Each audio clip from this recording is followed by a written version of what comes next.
Hello and welcome back to MTG Burgeoning, your channel for all things Magic. It is Commander Thursday, and in today's video, we are going to roll out with another episode of our Partner Quick Take series.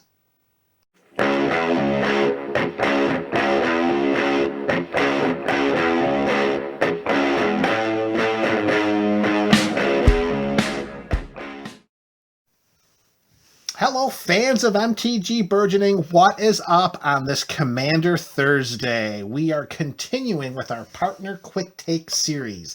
This is episode number 5. If you missed any of the previous 4 episodes of this series, you can click on the links in the description below to bring you right up to speed. What we did to begin this series is we took all 56 commanders that have the partner mechanic. So 56 legendary creatures with the partner mechanic, We shuffled them all up together. We doled out 4 2-pair piles, and then right here on the spot, we talked about exactly how Burgeoning would create those decks. And your boy was doing that here without the use of EDH-Rec or any kind of Magic databases. It was 100% MTG Burgeoning.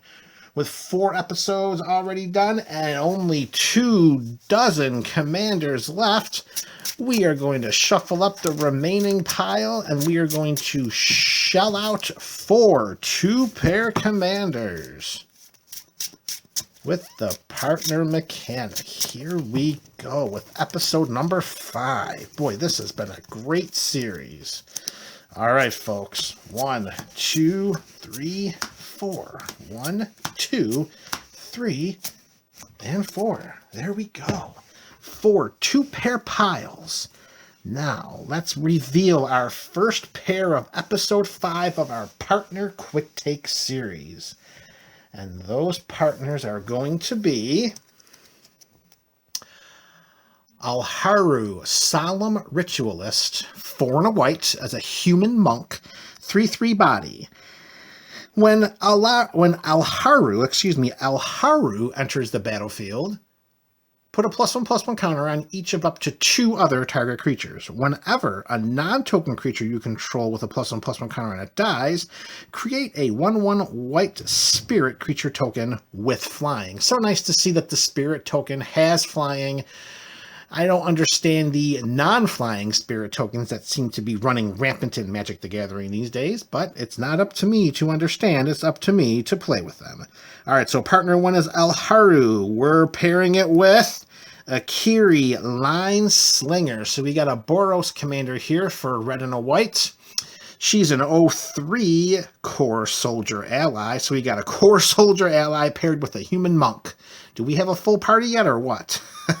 She is a 0/3 first strike vigilance, and she gets +1/+0 for each artifact we control. All right, so with the ability of Alharu to come down, put some +1/+1 counters on 2 other target creatures. Hopefully they're our creatures and not our opponents. And when any of those non-token creatures died, they have +1/+1 counters on them. We create 1/1 white spirit creature tokens with flying. So my initial response is we are going to build a typical Boros equipment build. Enough to make Akiri a threat on the ground or in the air with all of the various equipments attached to her. And then Alharu can come down, putting +1/+1 counters on our other creatures that might be carrying equipment or are enchanted by auras. Additionally, I think we can include some spells that give creatures that we control +1/+1 counters when they enter the battlefield. Like the first card that comes to mind is Cathar's Crusade from Avacyn Restored. That's an enchantment that's 3 and 2 white that whenever a creature comes into play, whenever any creature comes into play under our control, we put a +1/+1 counter on every creature we control. Then we build up a nice board state, and then whenever any of those creatures die, either if it's a spot removal spell or during combat or a board wipe, if they've got those +1/+1 counters on them, we're going to create some flyers that will carry our equipment and potentially some auras very, very nicely. I think that's a pretty straightforward build right there. +1/+1. Get some tokens into play, get some equipment on Akiri. I think that's what we got right there, folks. Akiri, Line Slinger, and Alharu, the Solemn Ritualist. Boros flavor, baby. That's pile 1. Let's check out pile number 2. Commander 1 is... What do we got here? Brinelin? Come on, give me some phonetic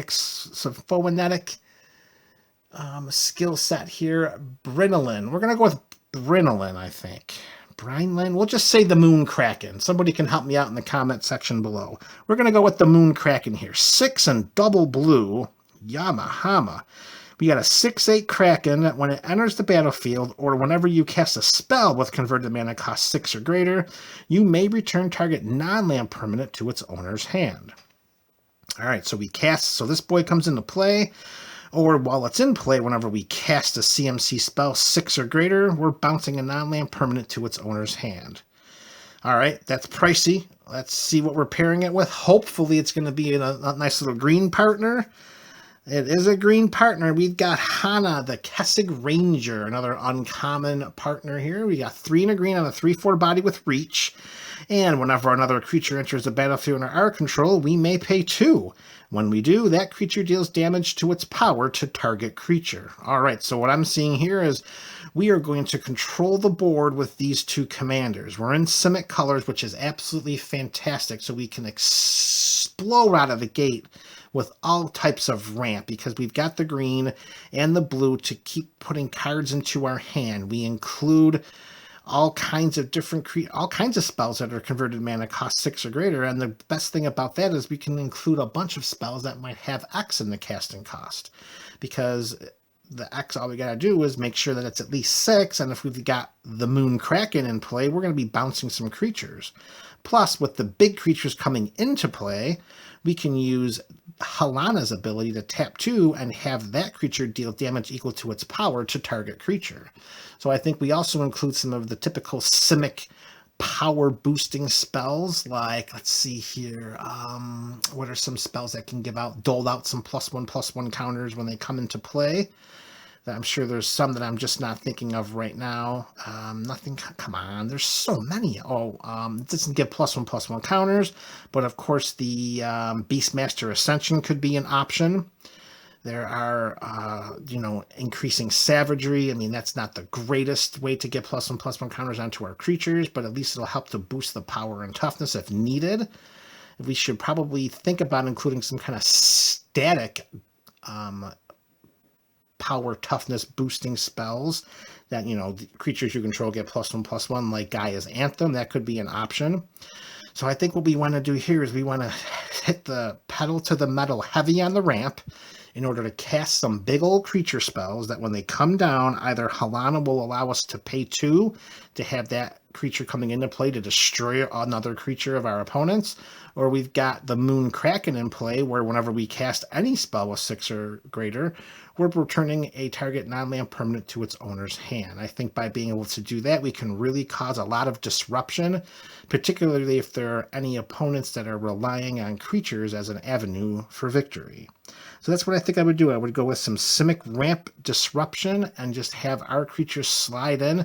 Maybe even go a little further with that. Throw in a Stormtide Leviathan. Make sure that we can turn all of our opponents' lands into islands as well. And then with some of Stormtide Leviathan's other abilities with the Island Walk, that would be really nice too. So I think that's how I would take this. I would definitely go Simic Disruption with some big old nasties coming into play, either being triggered with Halana or with the Moon Kraken. And that is partner pair number 2. All right, so far so good. We got a Boros and we got a Simic. Let's go with pairing number 3. Shaboom boom. We have the Ghost of Ramirez DiPietro. So we got a Spirit Pirate, 2/3 body for 2 and a blue. And the Ghost of Ramirez DiPietro can't be blocked by creatures with toughness 3 or greater. And whenever the Ghost of Ramirez DiPietro deals combat damage to a player, we choose up to 1 target card in a graveyard that was discarded or put there from a library this turn, and we put that card into its owner's hand. Okay, so what we're looking at with DiPietro is we want to bring some cards back from our graveyard that were either discarded or milled. Okay. No evasion aside from toughness 3 or greater. Okay, that could be a little troubling.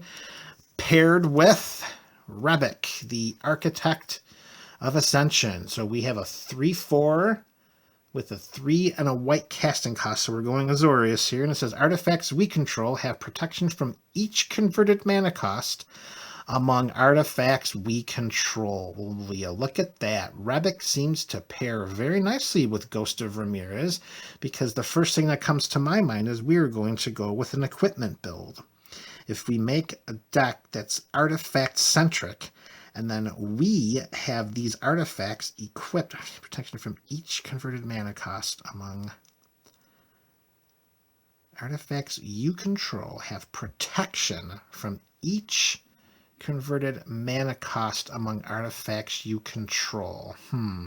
So I guess that prevents the potential for spot removal of some of our equipments. All right, okay, so what I'm thinking we do here is we fill the deck with some choice equipment that allows Ramirez DiPietro to have some greater evasion aside from not being able to be blocked by creatures with with toughness 3 or greater, excuse me. And then we also include a bunch of spells that say something like draw these many cards, then discard these many cards.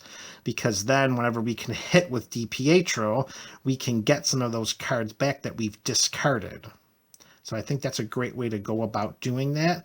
And then having Rebic in play coming down shortly after DiPietro does, it allows our choice artifacts, our equipment, to kind of stay on the board impervious to spot removal, so that they can be equipped to DiPietro. DiPietro can swing in, and then we can get some cards from our graveyard as long as we have the cantrip spells in our hands, allowing us to discard those cards or some kind of self-mill. I would rather go the discard route, because sometimes you don't want to have certain cards hit the graveyard that are coming right from the top of your library.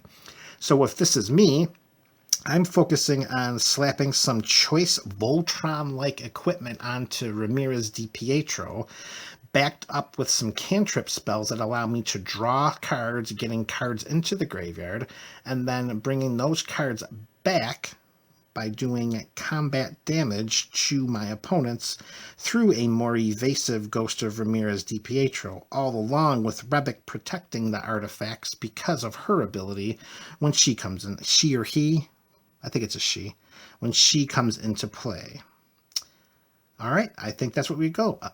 Azorius build. All right, that seems like it would be pretty promising.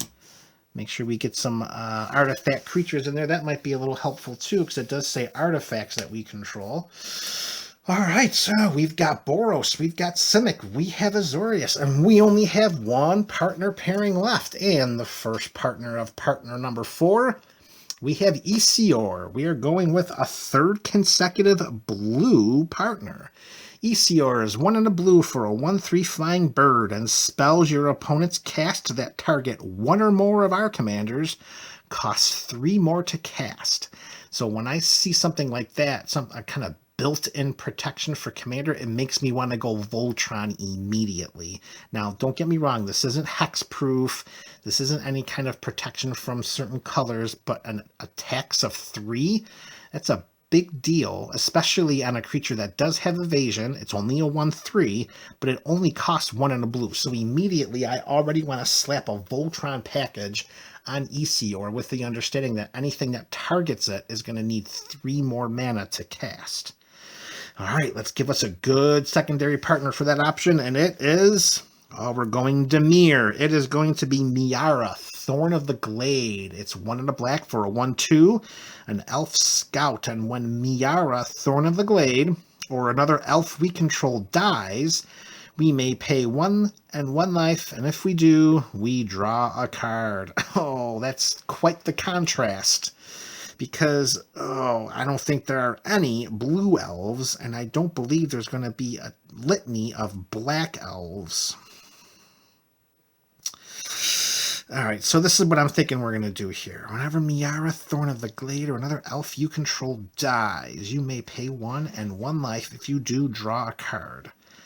All right, so I think what we're going to do here is I think we're going to go a little outside the box and we're going to create our own kind of creature type. I think we're going to include enchantments like Conspiracy, Arcane Adaptation, and I think maybe a little Xenograph action too. And by doing so, we get to choose which kind of creatures we want to add to the deck, because each of those enchantments will allow us to change all of the different creature types that we include in the deck to the creature type of our choice. So that way we can kind of create our own elf deck in Dimir colors without really having to have any green, because let's be honest, our two commanders are not going to allow that to happen. We've got a blue and a black. So in so doing, I think we would be able to really take advantage of Miara's ability, particularly if we build in a potential sacrifice theme that would allow us to sacrifice some of these quote-unquote elves and then pay one and then draw a card and gaining or we may pay 1 and 1 life to draw a card to continuously fill our hand, because if we're going to have Isior with a Voltron strategy or Voltron-like strategy because of her built-in tax of 3, then I think we're going to have a lot of cards flying in and out of our hands. So I think the theme of this deck is going to be Conspiracy, Maskwood Nexus, Xenograph, and Arcane Adaptation, and luckily all of those would fit within a Dimir build. And then we can find some creature cards that would be helpful to what we're trying to do. Maybe make sure we get a ton of evasion so we can drain down our opponents as well, because sometimes you don't want to overfill the deck with Voltron pieces, because if you're only relying on, a couple of select commanders to try to swing in for Voltron damage, sometimes that can get a little expensive, even though Isior is only 1 in a blue. And of course, since we're in Dimir colors, we have the great options of disruption and removal on our side. I think that would work out pretty well. We can put all kinds of creatures into this deck that would become quote-unquote elves with any of the aforementioned enchantments in play, or if we have the luck to put the Maskwood Nexus in play and make everything an elf that we control anyways. So I think with this pairing kind of being forced on us, a Miara Isior Dimir build, I like what Isior can do in the air, and I like what Miara can do to keep our hands stocked. Granted, we have to pay 1 and 1 life each time we do, but we're in black. It is expected that we're going to pay life in order to get some cards into our hand. That's the avenue I would take, folks. What avenues would you take for any of these 4 partner pairings? I would love to hear about it in the comment section below. We have a Boros build, a Simic build, an Azorius build, and a Dimir build. And all quite the variety of potential archetypes that we have seen across this episode. Let me know what you think in the comment section below, fans of MTG Burgeoning. Go forth. Enjoy this day. This is MTG Burgeoning, your channel for all things magic.